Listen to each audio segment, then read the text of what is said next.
What? You thought I was going to start this with a new year, new me kind of thing? Nah, dude. New year, same me. Roll the clip.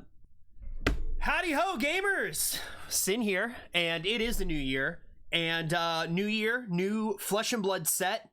All of the heroes have been spoiled now. We now know every single hero coming out February 2nd in Flesh and Blood Heavy Hitters. The Guardian Warrior Brute set of Flesh and Blood, and I am very excited for this set. I actually, I'm going all out for pre-release. I have like a gladiator helmet and everything that I'm going to be taking to pre-release. It's a whole thing. It's going to be really funny. It's a cool thing. I'm very excited for this set. I've been a little quiet on like in the YouTube space for Flesh and Blood, just trying to get my bearings. Took a little bit of a break towards the end of the last year, but now we're back and we're about to I'm about to dive in like super hard to this set. This is the first time in a long time, actually maybe ever, when it comes to Flesh and Blood, where I don't have a clear favorite when it comes to hero. I'm really excited to play all of these heroes in Limited. I'm really excited to play all of these heroes in Draft and Sealed, and even experimenting with them on Talishar. And if you're interested in that, I plan on starting to stream on my Twitch channel, twitch.tv/sin FABTCG. Be sure to give it a follow. Hit the like button, subscribe, all that fun stuff, guys. If I'm coughing a little bit, I'm getting over being sick. I was sick all last week. It was a terrible experience. 0 out of 10, don't recommend. But what is sick is this set and this set's heroes. I hope you like gambling, and I hope you like money, because we're going to the arena, baby. So, we have Cassi, obviously. First off, we'll just start with her. She was the first one spoiled. I think we talked about her a little bit a while back, but I didn't really go too in depth. So, just looking at her, she says that she's a warrior hero, 40 life, 4 intellect. If you've drawn a card this turn, your sword attacks cost 1 resource less to activate.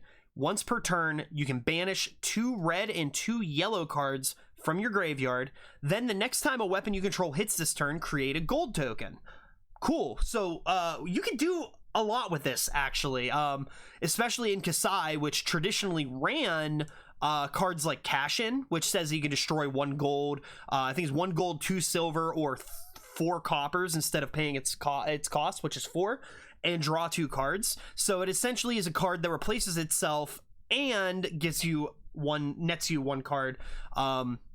So there's that, but she has this ability, or she has this new specialization called Raise an Army, where as an additional cost to play this, you can destroy X gold you control, and then create X Centauri Sellsword tokens, and these are allies that have once per turn for resource attack go again. And it can only attack if you've attacked with a weapon this turn. So, say you attack with Centauri Sabers, and then you Blade Runner it, giving it go again, or you Glint the Quicksilver, giving it go again. You are then able to attack with these little 3-pingers, and they take 2 damage before they die. So this is pretty cool. I can imagine a world where you're maybe playing towards more of an end game, where you're spending the majority of the game accumulating gold, maybe pitch stacking Raise an Army, and then once it shows up, you just unleash an army of Centauri Sellswords, and you've closed out the game with that. Excuse me. I'm pretty excited for that. That looks really cool. Her whole design looks really cool. I'm not much of a warrior player. I actually don't have a lot of the warrior staples. I know. Smith's booing me in the comments section right now. But then we have Hold'em, which is a 1-cost warrior action where it says your next warrior attack this turn gets +3, and when this attacks a hero, you may wager a vigor token with them. So wager is a new mechanic where essentially you are challenging your opponent to say, if this hits, I get something. If you block what I'm attacking you, then you get something. So there's vigor tokens, which are at the start of your turn. Destroy this, you gain a resource. There's might tokens, which is at the start of turn. Destroy this, your next attack gets +1. And then there's agility tokens, which is at the start of each turn. at the start of your turn, destroy this token. Your next attack gets go again. So, you know, there's ways to, like, you're trying to maybe like keep backfilling those tokens to help your follow-up turn. So it's really cool. And Hold'em's just a basic common, you know, my next sword attack is going to get +3, and if it hits, you know, at the start of my next turn I get an extra resource, which in Cassi is pretty good because that extra resource translates to a free sword swing.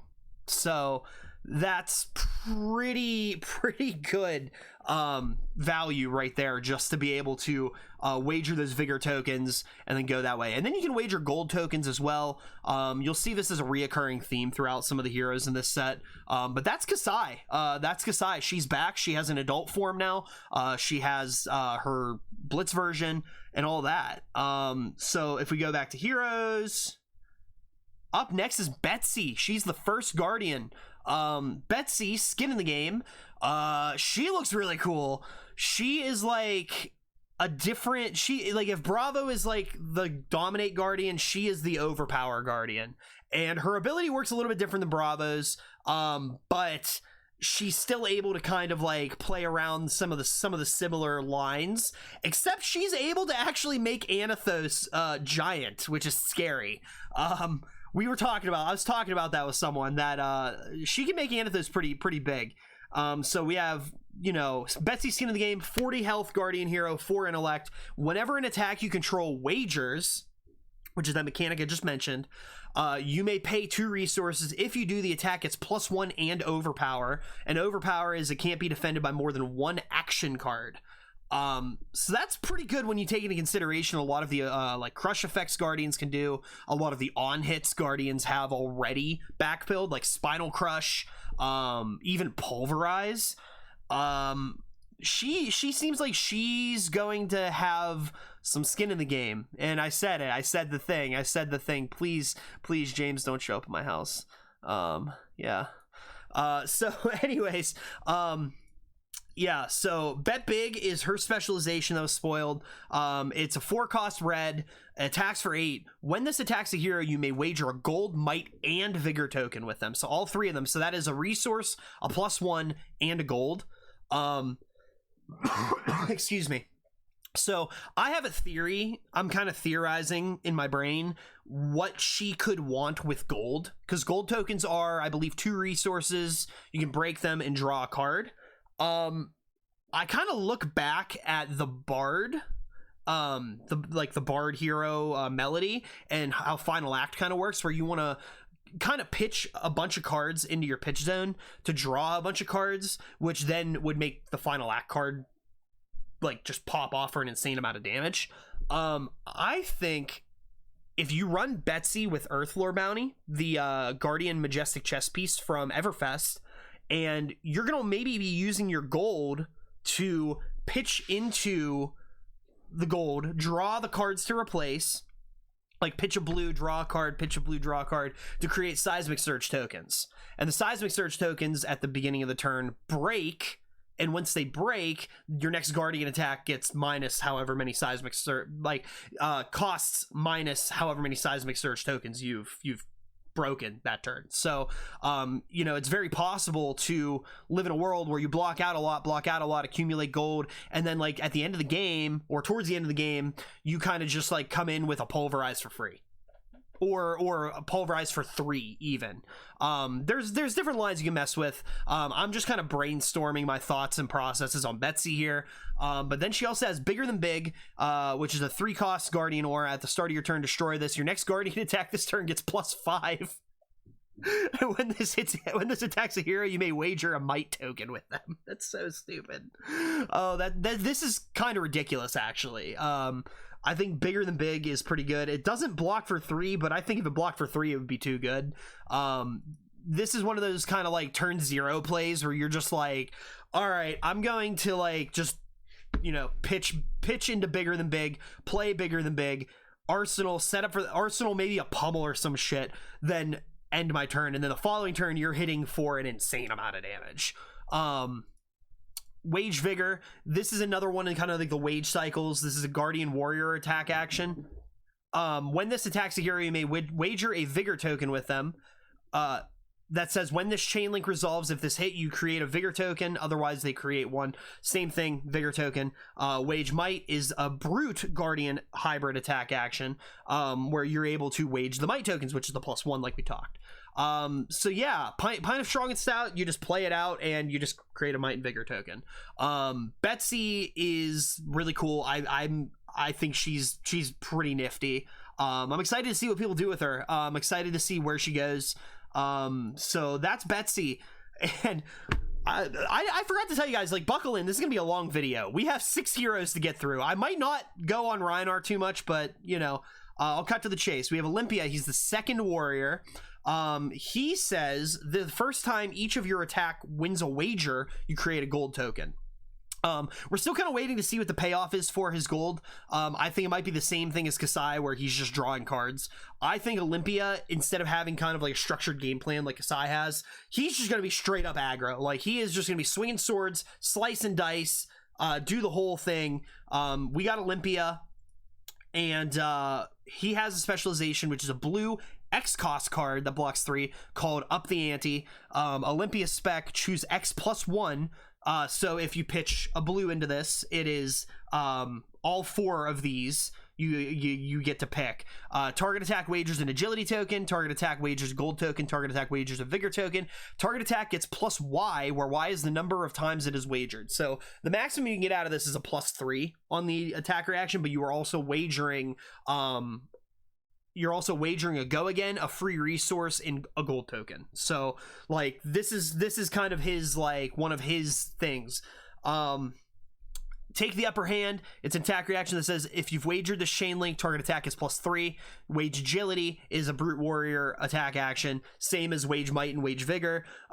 Wage vigor can also be played. We already went through wage vigor. But Olympia, this is Olympia. He's kind of generic gladiator guy. But he looks really cool. I think Cashin's going to be his out. Cashin is just for the accelerated hand draw. And just being as aggressive as he possibly can be, all while still having access to the warrior fridge that everybody knows about. You know, like Brave Forge Bracers, you know, Brave Forge, Courage of Bladehold, Valiant Dynamo, that whole thing. So I think he's going to be able to make some marks, possibly. What's interesting about him is it seems like he is also going to be rather attack focused. Like, he will actually be playing attack action cards. So you can actually take the upper hand on wage agility and wage vigor, and, you know, come in for 10, maybe like a swing with a weapon and then attack for 10 kind of deal. Pretty cool guy. I'm pretty excited to play him in limited. Warrior's not my main thing. I don't have a lot of the equipment. I'm probably not gonna be playing him in CC or Cassi. But Guardian and Brute, I'm definitely gonna be trying these guys out because I got all of their equipments, I got all their staple cards, I got all that fun stuff. KO, my boy, is back. KO is back. I used to play a lot of KO and Commoner because it's just funny. Now KO's back. He's different now. We know that he has one arm. He was tortured. They took his arm away from him. It had to be amputated. So he has one weapon zone. But honestly, I think that doesn't matter. Attack action cards you own get +1 while they're in any zone other than the combat chain is huge. You can now run the blue, like any blue 5, and whenever you discard it, it is a 6. Huge. LSS solved the blue attacks for 6 problem that Brute has with KO by basically just making them all have +1 while they're in, like, the graveyard, or +1 while they're in the bandage zone, or +1 while they're, you know, wherever they're at. So, like, this is cool. And the first time you discard a card with 6 or more attack each turn, you create a might token, which is the +1. So those 5s can then become 6s. So you're kind of still staying on rate with Brute attack. This card pairs. KO pairs insanely well with Berserk. We all know that. We all know he does. We've talked about it on Twitter already. But he pairs well with Berserk because if you are playing the Brute Go Again cards that say draw a card, discard a card, and you play Berserk before that, you draw a card, discard a card. I believe then you draw a card. Like you could just keep that cycle going if you just get the go agains, and it's just like 6 go again, 6 go again, 6 go again, 6 go again, 6 go again. It can be pretty crazy. He also has a suite of cards that are part of the Brute Guardian Brute Warrior hybrid, called the wind up cycle, which is Mighty Wind Up 3. It's a red 3 instant speed. You can discard it and create a Might token, or Agile Wind Up, where you can discard it and create an Agility token. So you're kind of solving Brute's go again problem, where you're really relying on Scab Skins to kind of get the action points you need to do what you want to do. KO is... I would not underestimate KO going into this next season. I actually wouldn't even underestimate Rhinar, honestly. I think both KO and Rhinar are going to get the most out of this set. I think Brute is really going to kind of maybe not push into S tier, but be at that high end of A tier, because Brute's already kind of in the high end of A tier right now. So KO, KO, my boy, I'm excited to play you, dude. We got Bonebreaker Bellow. It's kind of a new take on the Bellow cycle from Welcome to Wraith. It has a new mechanic called Beat Chest, where you can actually choose the card that you're discarding, which is removing a lot of the randomness that comes with Rhinar and comes with the older Brute style of play. If we get enough Beat Chest cards, like, we're gonna be hitting those Beast Withins, and we're gonna be getting value off of them. I've been talking, because Green Tree and like the Brute gang, I've been talking to all of them, and I've been calling like the Beast Withins off Beat Chest, they're the tactical Beast Withins. We're getting tactical, boys. So pretty excited for that. All right, up next, we got Rhinar. Rhinar's back. I don't need to tell anybody here what Rhinar does. You all know what Rhinar does. Show No Mercy is a new Rhinar spec. When this attacks, intimidate them. If the defending hero has no cards in hand, this gets +3. Do the math on that. I don't really want to go too in depth with Rhinar. I'm just going to go over his new cards. Rawhide Rumble. This could also be played by KO. It's a 2-cost 6, blocks for 3 with Beat Chest. When this attacks a hero, if you've beaten Chest this turn, intimidate them. So this is a 2 for 6 double intimidate, essentially.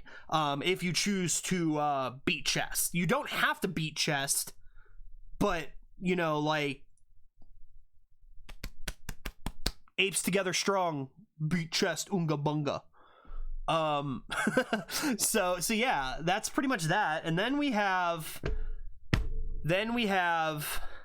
Victor Goldmane. This dude got revealed this morning. I have been talking about him on Twitter for weeks. I knew it was gonna be this guy. Okay, I knew it was gonna be this guy. Victor Goldmane, high and mighty. It's really hard to see just through the TCG player article. They don't have it updated on the website yet, but he has a weapon. We got his spec. We got a lot of stuff from him. Victor is a paladin. He is a paladin hero. I am so stoked, because in World of Warcraft, ever since Wrath, I have been a paladin main. Okay, I love paladins. I love paladins, man. So Victor, it's kind of like unspoken right now that he is kind of a pompous asshole, but man, I just love his design. The first time each turn you create a gold token from an effect you control, draw a card. The first time each turn you would fail to win a clash, which is where you and your opponent reveal the top card of your deck, and whoever has the higher powered attack wins the clash. You may destroy a gold token and then put one of the revealed cards on the bottom of its owner's deck, and then clash again. So like, if you fail, you can break the gold and put the card that they revealed on the bottom of their deck, which is really funny to me. I just think that's really funny. It's like a more balanced old him, and I've seen people already call this man Gold Him, which is really funny. I'll be honest with you, if there is one hero I'm incredibly stoked to play, it is this guy. He just seems like such a jerk. And it's so funny to me. So we have Stacked in Your Favor, which I think this card's really good. It's a 2-cost Guardian card, Guardian Aura with Go Again, that says your attack actions get +3 while defending. At the start of your turn, destroy this, draw a card, then put a card from your hand on top of your deck. So you can actually set up clashes with this. You could set up winning a clash. If you got like a Pulverize in your hand, just an example, you got a Pulverize in your hand, you draw a card. Okay, cool. Oh, I want to clash this turn. All right, I'm gonna put the Pulverize on top of my deck, and I know I'm winning that clash no matter what. So like, you're able to really, like the card says, stack things in your favor. You know, Victor Goldman, he's a Guardian, but he is a Paladin, and he uses his considerable wealth and power to keep the peace and the status quo of the Northern Kingdoms. Now he has his sights set on the Deathmatch, and he is, oh my god, what is he trying to do? Now he has his sights set on the Deathmatch to bring glory and radiance to the non-believers and remake the lands in his image. Oh no. Oh no. Oh man. Oh man, this guy is a dick. I'm sorry guys, I didn't mean to sidetrack there, but this guy is a piece of work. As an additional cost, so we have his specialization, which is the Golden Sun. As an additional cost to play this, you may destroy a gold you control. If you do, it gets +3 power and overpower.